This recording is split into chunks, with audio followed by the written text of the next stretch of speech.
Hello children, நான் உங்கள் teacher Hemalatha. 5th standard, first term, science, unit 1, organ systems. Organ systems அப்படின்னா உறுப்பு மண்டலங்கள்.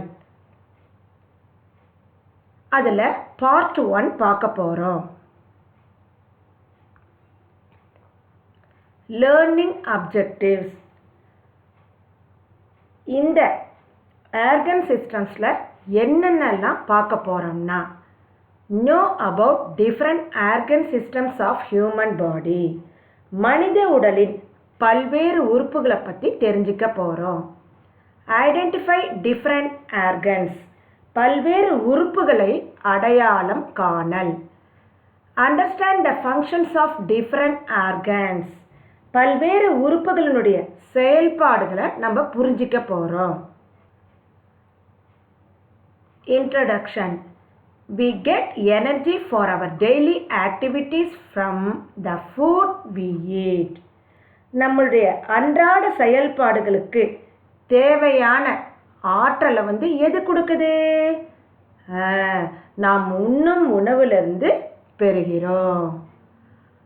How is the food broken down into simpler forms? இந்த சாப்பிடக்கூடிய உணவானது எப்படி சிறு சிறு மூலக்கூறுகளா மாறுது?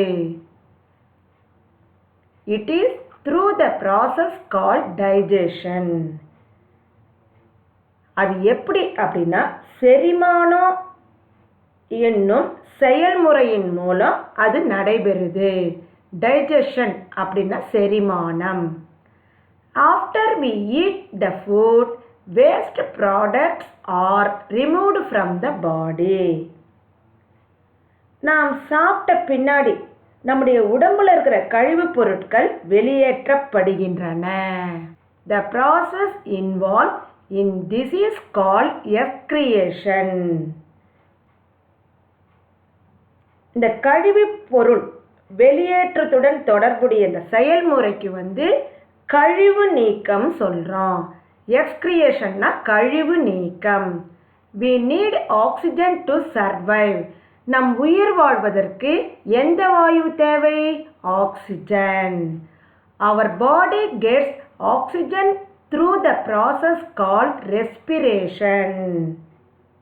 நம்முடைய உடலானது ஆக்சிஜனை இந்த சுவாசம் என்னும் செயல்முறையின் மூலம் பெறுது. ரெஸ்பிரேஷன் அப்படின்னா சுவாசம். These processes are carried out by different organs in our body. இந்த செயல்முறைகள் எல்லாம் நம்முடைய உடல்ல இருக்கிற பல்வேறு உறுப்புகள் மூலம் செயல்படுது. உறுப்புகளினால் செயல்படுது. Different organs together form an organ system. இந்த மாதிரி பல்வேறு உறுப்புகள் எல்லாம் சேர்ந்து உறுப்பு மண்டலங்களை உருவாக்குகின்றன. ஆர்கன் சிஸ்டம் அப்படின்னா உறுப்பு மண்டலங்கள். In this lesson we will study about different organ systems in our body and their functions. இந்த மாதிரி பல்வேறுபட்ட உறுப்புகள்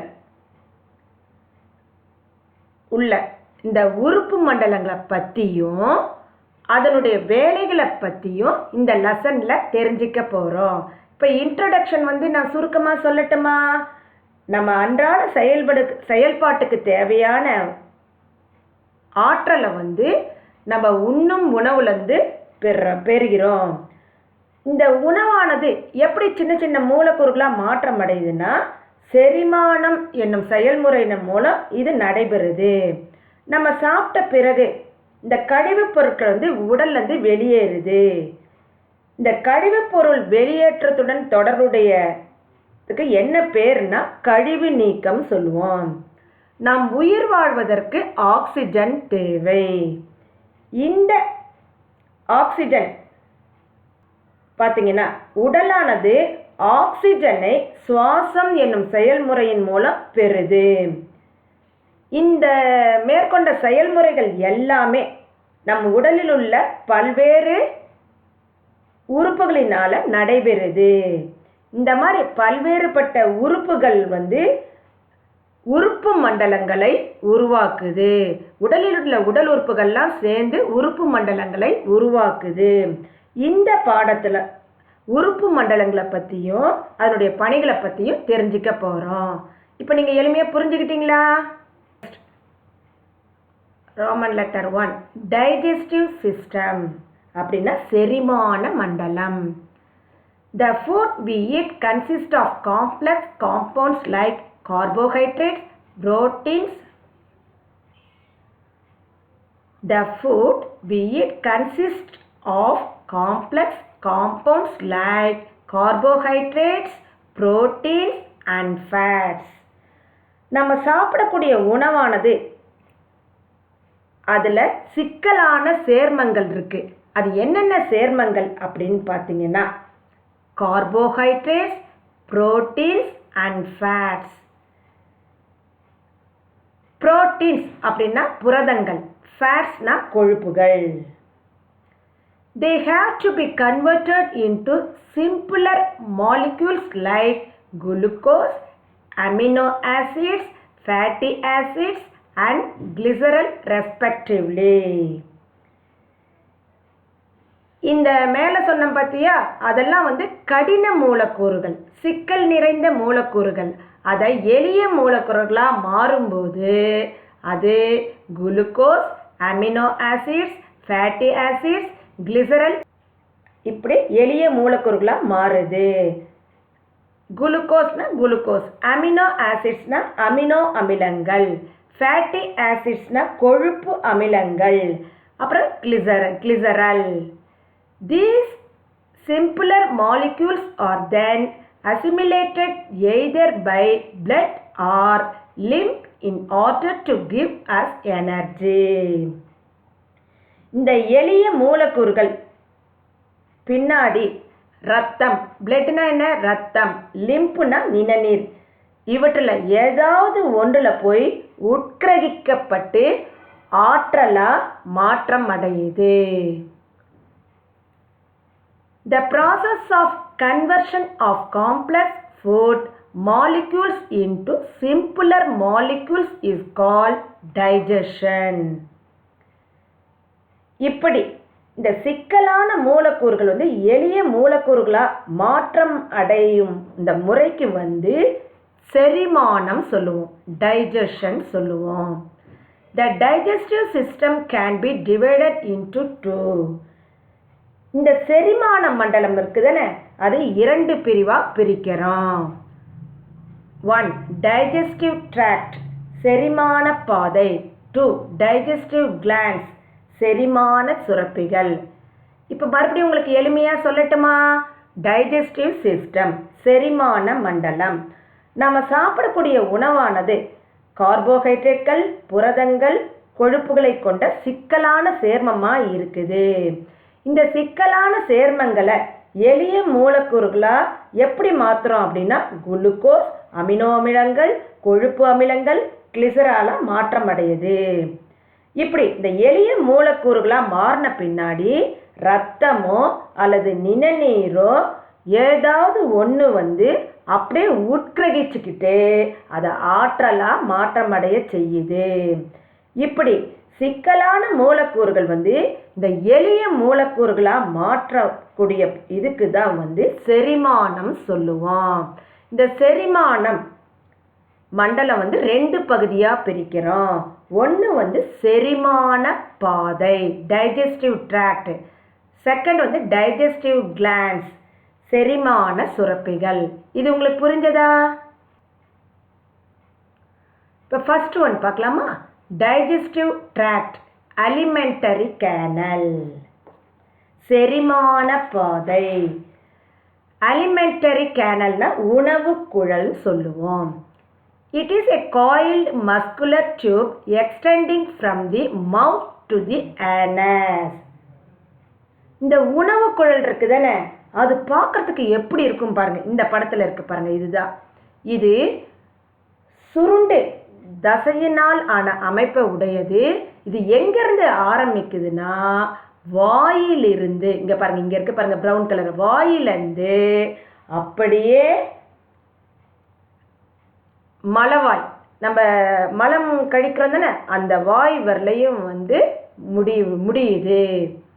it is about 6 to 9 meters long and consists of many specialized divisions. இந்த உணவு குழல் பார்த்தீங்கன்னா 6 முதல் 9 மீட்டர் நீளமும் இது வந்து சிறப்பான பிரிவுகளை கொண்டதா இருக்கு. பாருங்க, they are sequentially arranged as mouth, buccal cavity, pharynx, esophagus, stomach, small intestine, large intestine, rectum and anus. இந்த சிறப்பு பிரிவுகள் சொன்னேன்னா அது என்னென்னா பாருங்க, நல்லா கவனிங்க. மவுத் வாய், அடுத்தது பக்கல் கேவிட்டி வாய்க்குழி, பேரிங்ஸ் அப்படின்னா வந்து தொண்டை, அடுத்தது பாருங்க ஈசோஃபோகஸ் அப்படின்னா உணவு குழாய், ஸ்டொமக் வயிறு, ஸ்மால் இன்டெஸ்டைன், ஸ்மால் இன்டெஸ்டைன் அப்படின்னா சிறுகுடல், லார்ஜ் இன்டெஸ்டைன் அப்படின்னா பெருகுடல், ரெக்டம் மலக்குடல், ஏனஸ் மலவாய். இப்போ நான் இன்னொரு தடவை சுருக்கமாக சொல்லட்டுமா? இந்த உணவு குழலானது சுருண்டு இருக்கும் தசையினால அமைப்பை உடையது. இது எங்கிருந்து ஆரம்பிக்குதுன்னா வாயிலிருந்து நம்ம மலம் கழிக்கக்கூடிய மலவாய் வரை நீண்டிருக்கு. இது ஏறக்குறைய வந்து 6 முதல் 9 மீட்டர் நீளம் இருக்கும். அது மட்டும் இல்லை, இது சிறப்பான பிரிவுகளை கொண்டிருக்கு. என்னென்ன சிறப்பான பிரிவுகள்னா வாய், வாய்க்குழி, தொண்டை, உணவு குழாய், வயிறு, சிறுகுடல், பெருங்குடல், மலக்குடல் மற்றும் மலவாய் என வரிசைப்படுத்தப்பட்டிருக்கு. இப்போ பாருங்க, இந்த படத்தில் இது அழகாக எங்கே இந்த உணவு குழல் இருக்குதானே அது எப்படி வரிசையாக இருக்குன்னு சொல்லி பார்க்கலாமா? ஃபஸ்ட்டு ஒன் பாருங்க, மவுத் அப்படின்னா வாய், பக்கல் கேவிட்டி அப்படின்னா வாய்க்குழி, அடுத்தது பேரிங்ஸ் அப்படின்னா தொண்டை, ஈசோஃபோகஸ் அப்படின்னா உணவு குழாய், ஸ்டொமக் வயிறு, ஸ்மால் இன்டெஸ்டைன் சிறுகுடல், லார்ஜ் இன்டெஸ்டைன் பெருங்குடல், ஏனஸ் மலவாய். இதை நல்லா தமிழ் அர்த்தம் தெரிஞ்சுக்கோங்க. இப்போ இந்த பிக்சரை பார்க்கலாமா? ஃபஸ்ட்டு ஒன் பாருங்க, இந்த இடத்துல பிங்க் கலரில் இருக்குதானே, அதுக்கு என்ன பேர் அப்படின்னா பெரோடிட்னு பேர். பெரோடிட் கிளாண்ட் அப்படின்னா வந்து மேலெண்ணெய் சுரப்பி. நம்ம வாயில் வந்து மேல் பல் இருக்குதானே, அதுக்கிட்ட இருக்கிறது தான் மேலெண்ணெய் சுரப்பி. அடுத்தது இந்த வாய்க்குள்ளே இந்த இடத்துல தாடைக்கு இந்த பக்கம் இருக்குது பார்த்தியா, அதுக்கு என்ன பேர் அப்படின்னா சப்லிங்குவல் கிளாண்ட் அப்படின்னா நாவடி சுரப்பி. இந்த நாக்கு கடியில் இருக்கும். அப்புறம் இந்த தொண்டைக்கும் அந்த கழுத்துக்கும் இந்த இடத்துல இந்த பகுதி பாருங்கள், இந்த பகுதி இருக்குங்க, மறுபடியும் சொல்கிறேன் பாருங்கள். இது பெரோடிட் கிளாண்ட் அப்படின்னா மேலெண்ணெய் சுரப்பி. இந்த வாய்க்கு இந்த பக்கம் இருக்குது சப்லிங்குவல் கிளாண்ட் நாவடி சுரப்பி. அடுத்தது இந்த இடத்துல இருக்கு பாருங்க, இது வந்து சப் மேண்டிபியூலார் கீழ்த்தாடை சுரப்பி. இது ஈசோஃபோகஸ் அப்படின்னா உணவு குழாய். இந்த இடத்துல டார்க் ப்ரௌனில் கொம்பு மாதிரி இருக்கு பார்த்தீங்களா, அது வந்து ஸ்ப்ளீன் அப்படின்னா மண்ணீரல் சொல்கிறோம், மண்ணு கலரில் இருக்கிறதுனால. இது காளான் வடிவில் இருக்குது பார்த்தீங்களா, இது வந்து லிவர் கல்லீரல் சொல்லுவோம். இந்த க்ரீன் கலரில் இருக்கிறது கேல் பிளாடர் அப்படின்னா பித்தப்பை. அடுத்தது இருக்கு பார்த்தீங்களா, அதுக்கு டியோடினம் பேர், முன் சிறுகுடல்னு பேர். அப்புறம் இந்த இடத்துல டாட் டாட்டாக இருக்கு பாருங்க இந்த பகுதி, இதுக்கு பேன்க்ரியாஸ் அப்படின்னா கணையம் பேர், இதுக்கு கணையம். அடுத்தது இந்த இடத்துல இருக்கு பாருங்க இந்த சுருண்டு சுருண்டு, இது லார்ஜ் இன்டெஸ்டைன் அப்படின்னா பெருங்குடல். இந்த உள்ள இந்த பகுதி இருக்குதானே, அது ஸ்மால் இன்டெஸ்டைன் சிறுகுடல். அடுத்தது கீழே இருக்கு பாருங்க ரெக்டம் மலக்குடல், இது ஏனஸ் மலவாய். Do you know there are some organisms which live in the digestive systems of animals? சில உயிரினங்கள் விலங்குகளுடைய செரிமான மண்டலத்தில் வாழுது. அதுக்கு எக்ஸாம்பிள் பார்த்தீங்கன்னா tapeworm lives in the human intestine. தட்டை புழுக்கள் இந்த மனுஷனோட இந்த ஸ்மால் இன்டெஸ்டைன் படிச்சோமா இல்லையா, அதில் வாழுது. அப்போ அடுத்தது நம்ம பார்க்க போகிறது டைஜஸ்டிவ் கிளாண்ட்ஸ் அப்படின்னா செரிமான சுரப்பிகள். 3 important digestive glands associated with the process of digestion are. இந்த செரிமான நிகழ்ச்சியில் 3 முக்கியமான செரிமான சுரப்பிகள் இருக்கு. salivary glands அப்படின்னா உமிழ்நீர் சுரப்பிகள், pancreas கணையம், லிவர் கல்லீரல். salivary glands secrete saliva which moistens food. secrete அப்படின்னா சுரக்கிறது. என்ன அப்படின்னா உமிழ்நீர் சுரப்பிகள் சுரக்கின்ற உமிழ்நீரானது உணவை மாய்ஸ்டன்ஸ் ஃபுட், மாய்ஸ்டன்ஸ்னா ஈரப்பதமாக வச்சுக்குது, உணவை ஈரப்பதமாக வச்சுக்குது. saliva contains enzymes which break down complex molecules into simple molecules. இந்த உமிழ்நீர் சுரப்பில் உள்ள நொதிகள் இருக்குதானே, அது கடினமான மூலக்கூறுகளை எளிய மூலக்கூறுகளாக உடைக்குது. pancreas produces pancreatic juice which contains digestive enzymes for digesting fats, proteins and carbohydrates. pancreas அப்படின்னா கணையம். இந்த கணையம் சுரக்கின்ற pancreatic juiceனா கணைய நீர், அது என்ன பண்ணுதுன்னா கொழுப்பு, புரதம், கார்போஹைட்ரேட்டை செரிக்க வைக்கும் கூடிய செரிமான நொதிகள் இருக்கு. liver produces bile for the digestion of fat. கல்லீரல், லிவர்னா கல்லீரல், கல்லீரல் அந்த கொழுப்பை செரிக்க வைப்பதற்கான பித்த நீரை உருவாக்குது. பைல் அப்படின்னா பித்த நீரை உருவாக்குது. மறுபடியும் இன்னொரு தடவை சொல்லட்டுமா, இந்த செரிமான நிகழ்ச்சியில் பங்கு பெறக்கூடிய 3 செரிமான சுரப்பிகள் இருக்கு. அது உமிழ்நீர் சுரப்பிகள், கணையம், கல்லீரல். இந்த உமிழ்நீர் சுரப்பிகள் சுரக்கின்ற உமிழ்நீர் உணவை எப்பயும் ஈரப்பதமாக வச்சுக்குது. அடுத்தது இந்த உமிழ்நீர் சுரப்பிகள் உள்ள உமிழ்நீர் இருக்குதானே, அந்த நொதிகள் இந்த சிக்கலான மூலக்கூறை எளிய மூலக்கூறுகளாக உடைக்குது.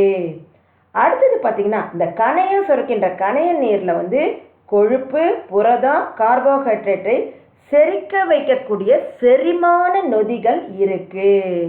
லாஸ்ட் பாருங்க லிவர். லிவர் கொழுப்பை செரிக்க வைப்பதற்கான பித்த நீரை உருவாக்குது. Do you know the 3 pairs of salivary glands? Parotid, sublingual and submandibular gland. Submandibular gland secrete approximately 1.5 liters of saliva every day. இப்போ உமிழ்நீர் சுரப்பிகளில் 3 இணை உமிழ்நீர் சுரப்பிகள் இருக்குது. அது என்னென்னா மேலெண்ண சுரப்பி, நாவடி சுரப்பி, கீழ்த்தாடை சுரப்பி. இது சுமாராக அப்ராக்சிமேட்டாக 1.5 லிட்டர் உமிழ்நீரை வந்து ஒவ்வொரு நாளும் சுரக்குது. இப்போ நீங்கள் இந்த பார்ட் 1ல் பார்த்தீங்கன்னா டைஜஸ்டிவ் ட்ராக்ட், டைஜஸ்டிவ் கிளாண்ட்ஸ் அதை பற்றி தெரிஞ்சுக்கிட்டீங்களா? இதை கண்டினியூஷனை பார்ட் 2ல் பார்க்கலாம். Thank you children.